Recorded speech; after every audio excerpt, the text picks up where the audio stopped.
السلام علیکم۔ طالب نقوی ایڈوکیٹ اپنے چینل کے ساتھ آپ کی خدمت میں حاضر ہے۔ ناظرین، اس صدائے محرومی چینل پہ آج کی ویڈیو انتہائی اہم ہے۔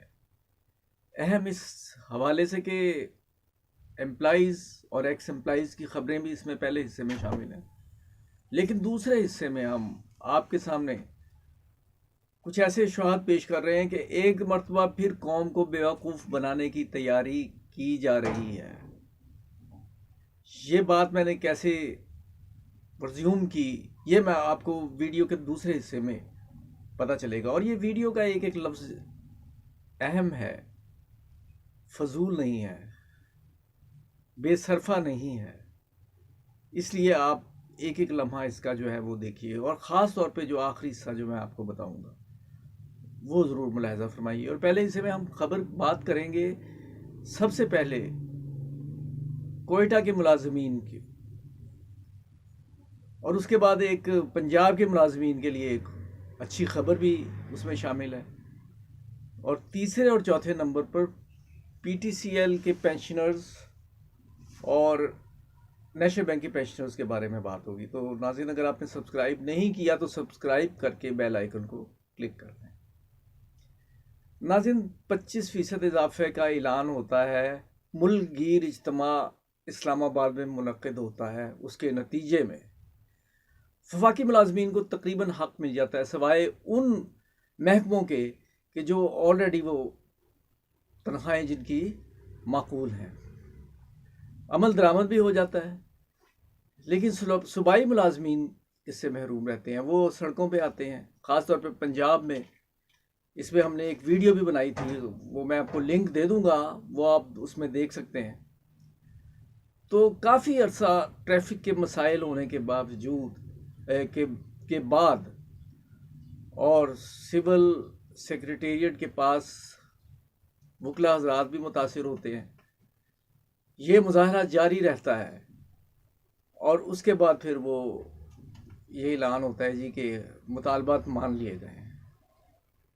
اسی طرح جو لیٹسٹ خبر ہے، 11 روز سے سراپے احتجاج اساتذہ، ان کی آج سنی گئی۔ اب یہی ہم کہہ سکتے ہیں کہ دیر آئے درست آئے، اس کے علاوہ اور کیا کہا جا سکتا ہے۔ لیکن اس کا دوسرا پہلو یہ ہے کہ عوام کو جو تکلیف کا سامنا کرنا پڑتا ہے اس ایریا میں جہاں یہ احتجاج ہوتا ہے،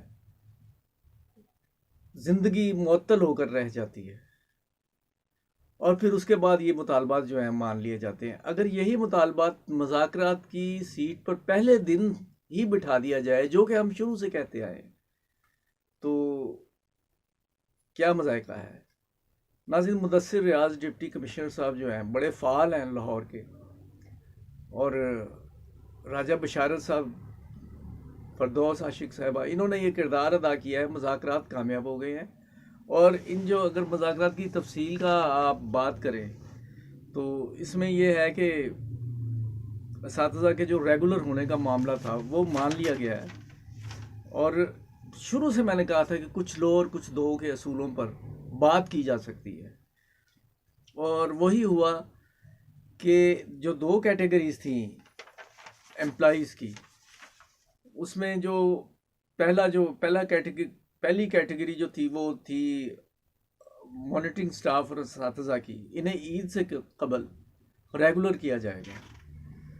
اور پھر جو اسسٹنٹ ایجوکیشن آفیسر اور ایجوکیٹرز وغیرہ ہیں، ان کے لیے یہ حکم ہوا ہے کہ وہ انہیں پبلک سروس کمیشن کے امتحان سے مستثنی قرار دے دیا گیا۔ یہ خوش آئند بات ہے۔ ناظرین، جب ایک پریکٹیکل لائف میں انسان چلا جاتا ہے، 2 سال 4 سال 5 سال 7 سال وہ وہاں گزارتا ہے، تو بڑا مشکل ہو جاتا ہے اس کے لیے امتحان میں کامیابی حاصل کرنا۔ لیکن یہ سب چیزیں جو ہیں موقع پر کیوں نہیں ہوتی، یہ بات سمجھ سے بالاتر ہے۔ اور اسی نوعیت کا جو ہے کوئٹہ میں جاری ہے دھرنا، اور اس میں بھی ابھی کوئی بات کسی کنارے تک نہیں پہنچ رہی۔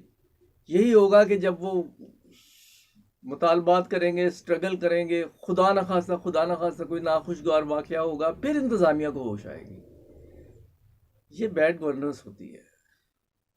اور ناظرین، اب پی ٹی سی ایل کے حوالے سے بات کریں کہ اب اس وقت جب کہ کرونا بہت اپنے عروج پر ہے، کہتے ہیں کہ کی میرے قتل کے بعد اس نے جفا سے توبہ، ہائے اس زود پشیماں کا پشیماں ہونا۔ پینشنرز جو اپنے رائٹ کے لیے کرتے ہیں، میں نے کبھی بھی یہ انکار نہیں کیا کہ قانونی اور بے ضرر احتجاج جو ہے وہ کامیابی کی دلیل ہوتا ہے، اور اس کے لیے اتحاد شرط ہے۔ اس لیے چونکہ میرے بہت سے ویورز جو ہیں وہ پینشنرز بھی ہیں اور ملازمین بھی ہیں، تو میں نے یہ کہا تھا کہ آپ لوگوں کو اکٹھے ہو کے ایک پلیٹ فارم پہ توجہ دینی چاہیے، لیکن وہ اس موقع پہ ہوا بالآخر کہ جب یہ کرونا کی شدت بڑھ رہی ہے اور وہ کچھ اجتماع کا سوچ رہے ہیں۔ میرے خیال میں کہ یہ اجتماع ہونا نامناسب ہے۔ آپ ورچوئل میٹنگز جاری رکھیں اور اللہ تعالی ہمیں اس آفت سے نجات دے۔ اور ایک روح رواں جو ہے پینشنرز کے، شیراز صاحب، ہمارے علم میں یہ بات آئی ہے کہ وہ بھی کرونا کا شکار ہو گئے ہیں، ہاسپٹل میں ایڈمٹ ہیں۔ دعا گو ہوں کہ اللہ پاک انہیں صحت و سلامتی عطا فرمائے۔ یہ تو ہو گیا پی ٹی سی ایل کا معاملہ۔ اب آ جائیں آپ نیشنل بینک کی طرف۔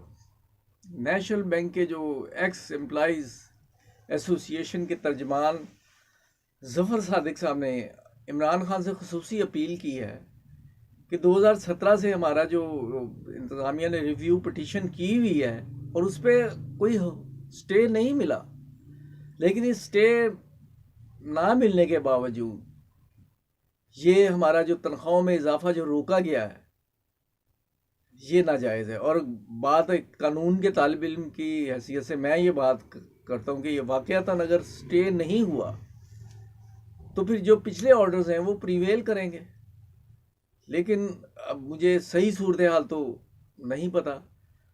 تو انہوں نے یہ بھی کہا ہے کہ یہ جو ہے یہ ہمارے حقوق پہ ڈاکے ڈالے جا رہے ہیں، اور بہت سارے پینشنرز جو ہیں وہ اللہ تعالیٰ کو پیارے ہو چکے ہیں اس انتظار میں۔ تو انہوں نے وزیر اعظم عمران خان سے اپیل کی ہے کہ آپ ہمارے مسائل حل کریں۔ دیکھیے نگار خانے میں طوطی کی آواز کب سنی جاتی ہے۔ اور ناظرین، اب میں آ رہا ہوں اپنے اصل موضوع کی طرف۔ اصل تو یہ پارٹ 1 بھی تھا، لیکن یہ ایک مخصوص طبقے کے لیے تھا۔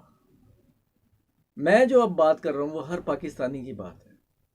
ناظرین، کون نہیں جانتا کہ نواز شریف کو کن حالات میں صورتحال ایسی پیدا کی گئی کہ اس کے لیے آسانیاں ہو گئیں اور وہ اس نظام کو منہ چڑھاتے ہوئے طیارے میں بیٹھا اور چلا گیا۔ اب اس کی دختر نیک اختر نے خاموشی سادھی ہوئی ہے، اور یہ خاموشی بے محل نہیں ہے۔ لیکن ہو کیا رہا ہے؟ جو تانے بانے بنے جا رہے ہیں یا حالات جو تانے بانے اختیار کر رہے ہیں، اس میں سے شک و شبہ کی بدبو آ رہی ہے۔ ناظرین، کیا یہ محض اتفاق ہے کہ ڈاکٹر عدنان، جنہوں نے انتہائی محنت سے نواز شریف کو اتنا بیمار بنا دیا کہ اگر خدا نہ خواستہ وہ 1-2 گھنٹے میں نہ گئے تو وہ فوت ہو جائیں گے، وہ ڈاکٹر عدنان پاکستان تشریف لا چکے ہیں، اور مریم صاحبہ مبینہ طور پر بیمار ہو گئی ہیں۔ اگر وہ بیمار ہیں، ہمیشہ سے کہتا آیا ہوں کہ اللہ تعالیٰ انہیں شفا دے۔ اور اس کے بعد ایک جو معمول کے بات ہے کہ تبادلے ہوتے ہیں، لاہور ہائی کورٹ کے چیف جسٹس صاحب نے تبادلے کیے ججز کے، لیکن عجیب و غریب پر اسرار سی بات یہ ہے کہ جو ججز شہباز شریف، حمزہ شہباز اور رانا ثناء اللہ کی کیسز کی سماعت بڑے اچھے طریقے سے کر رہے تھے، انہیں یہ کہا گیا کہ آپ چارج چھوڑ دیں، آپ کی ٹرانسفر ہو گئی ہے اور فلاں فلاں جگہ پر آپ 3 اپریل تک رپورٹ کریں، اور ان کی جگہ جو خالی ہوئی ہے اس پہ کسی جج کو یہ نہیں کہا گیا کہ آپ کیسز جو ہے نا بڑی بھاری نوعیت کے کیسز ہیں، انہیں دیکھیے اور آپ جو ہے نا یہ فوری طور پر جوائن کیجئے۔ یہ نہیں کہا گیا، بس، اور میں کچھ نہیں کہوں گا۔ اور ناظرین، ایک اور جو ہارڈ شپ کی بنیاد پر شہباز شریف صاحب کی جو ہے وہ بیل ہو جائے گی، ہمارے ساتھی دوست جو ہے نا وہ بہت ساری جو ہے نا بیل کے معاملے کو چونکہ نہیں جانتے، جو غیر وکلا حضرات ہیں وہ بہت زیادہ احتجاج کرتے ہیں کہ جی عدالت نے یہ کر دیا اور وہ کر دیا۔ مجموعی طور پہ عدالتی فیصلے ٹھیک ہی ہوتے ہیں، لیکن اب میں آپ کو اسی موضوع کی طرف دوبارہ آؤں گا، کیا یہ حسن اتفاق ہے کہ ایسا ہو رہا ہے اور ایک ڈیپ سائلنس مریم صاحبہ کی طرف سے دیکھی جا رہی ہے؟ لیکن ناظرین، آج کل سوشل میڈیا کا دور ہے، نہ جانے کیا کھچڑی پک رہی ہے۔ اگر یہ اسٹیبلشمنٹ کر رہی ہے دوبارہ، تو اسٹیبلشمنٹ کو سوچنا چاہیے کہ بات پتہ چل جاتی ہے، معاملات منظر عام پر آ جاتے ہیں، پاکستانی عوام کا پیمانہ صبر لبریز نہ ہو جائے کہیں، خدا نہ خواستہ، اور وہ احتجاج نہ کرنے سڑکوں پر نہ آ جائیں۔ اور پورا من احتجاج ان کا ظاہر حق ہے کہ کیا اسٹیبلشمنٹ پھر ہم سے کوئی کھیل کھیلنا چاہ رہی ہے؟ اگر آپ کو کوئی برا بھلا کہہ رہا ہے تو آپ اس کا قانونی راستہ اختیار کریں، لیکن کسی کو بھی سرنڈر کرنے کی ضرورت نہیں ہوتی، بلکہ قانون کی حکمرانی کا معاملہ ہے۔ اب تک اسٹیبلشمنٹ کا کردار بہت ہی، میں کہتا ہوں کہ غیر جانبدارانہ رہا ہے، اور ہم امید کرتے ہیں کہ یہ غیر جانبدار رہے گا، ادروائز پاکستانی عوام بہت کچھ سوچنے پر مجبور ہو جائیں گی۔ آج کے لیے اتنا ہی۔ اگر آپ کو پسند آئی ہے تو سبسکرائب کر کے بیل آئیکن کو کلک کر لیں۔ اور ایک اور بات میں یہ بتا دوں کہ میں نے یہ کہا تھا شارٹ ویڈیو میں کہ جی یہ ٹرانسفر ہو گئی ہیں اور اس میں ایسا ہوا ہے، اور میں نے کہا تھا کہ آج آنے والے دنوں میں یہ موضوع بحث ہوگا، اور آپ دیکھ لیں اب ہر چینل پہ یہ نوٹ کیا جا رہا ہے کہ جی یہ جان بوجھ کے نیب کے کیسز کو تاخیر میں ڈالنے کے لیے، تو ایسا نہیں ہوا ہے ٹرانسفر اینڈ پوسٹنگ، حالانکہ یہ ایک معمول کی بات ہے۔ تو ناظرین اجازت دیجیے، السلام علیکم۔